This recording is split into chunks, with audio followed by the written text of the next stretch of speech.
Today we're going to talk about strawberry trees or Chinese dogwoods, and we're looking here at Cornus kousa, which comes from Japan and Korea, and you see these astonishing fruits which look a bit like strawberries. That one isn't quite ripe, but if we look here, this one is completely ripe, and in that juicy fruit are lots of little seeds. Now, Cornus kousa, or the strawberry tree, people always ask, are the fruits edible? And the answer is probably yes. So I'll give it a try.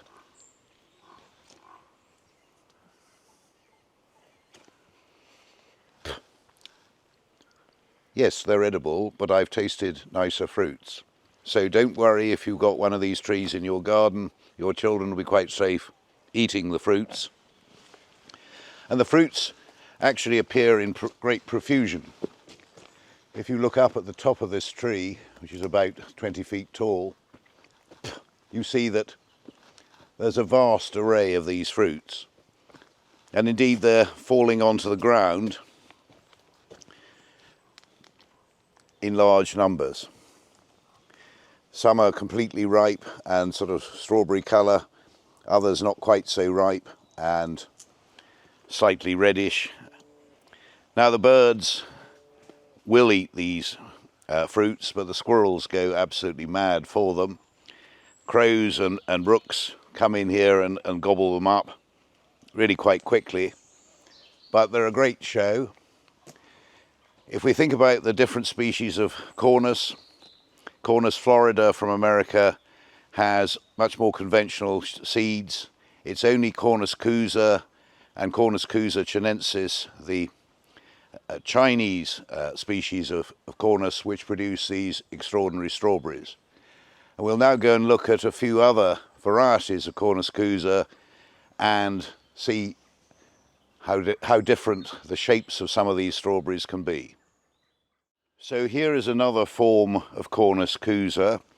This is Cornus kousa Satomi, which in May and early June has the most gorgeous pink bracts. Cornuses don't have a flower as such, they have a bract, but people often mistake the bract for a flower. The flower is actually in the centre of the bract, and it's the flower which eventually produces this gorgeous strawberry effect. And not every year do Cornus produce fruit like this. They very often have a year of producing enormous amounts of fruit in a hot summer, and in the growing summer you don't see the fruits at all. And when we look closely here, you can see that some of the fruits have actually gone almost brown. That means that they're certainly ready to gather up, and so if you were going to collect seed,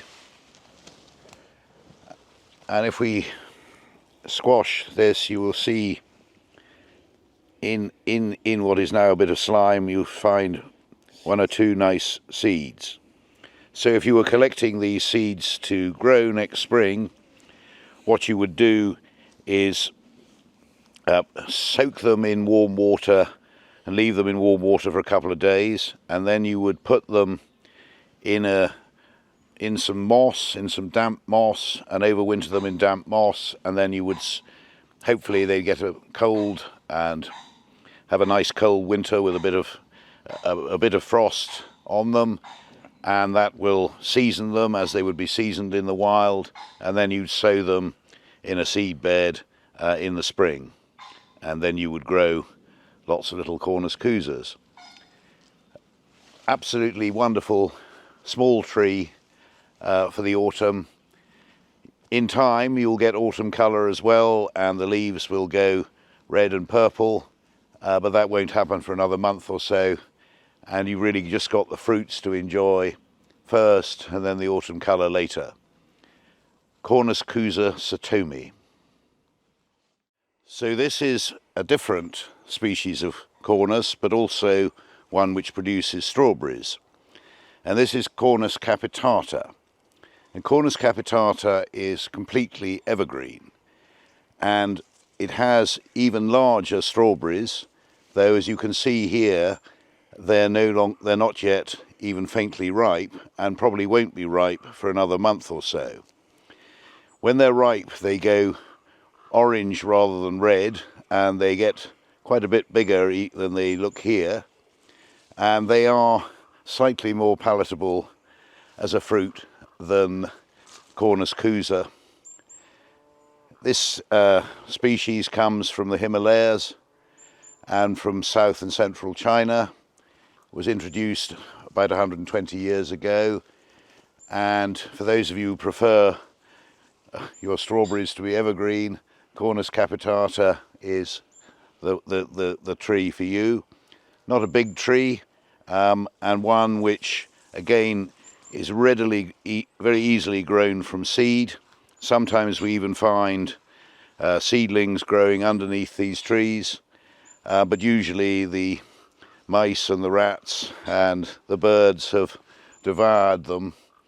We might come back in a month or so's time and have a look and see how they've matured, but it gives you a contrast to what we've seen in Cornus kousa. So this is a Cornus Gloria Birkett, which was raised and propagated at Spinners nurseries fairly recently, and it's a cross between Cornus kousa and Cornus capitata. So this tree is semi-evergreen, and as you can see, the strawberries are about an intermediate size between the smaller strawberries of Cornus kousa and the larger ones of Cornus capitata. And at the moment, these strawberries look a bit on the yellow side, but they're starting to go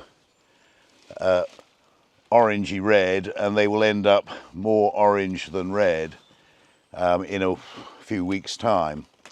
There is a Cornus kousa form called xanthocarpa, which produces truly yellow strawberries rather than red or pink ones, but this year it's not actually produced any strawberries, so I can't show it to you.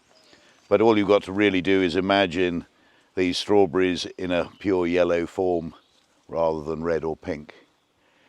So another variation on Cornus with strawberries, and rather a nice one. Lovely flower in the early summer, and now a wonderful display in the autumn which we can admire and enjoy.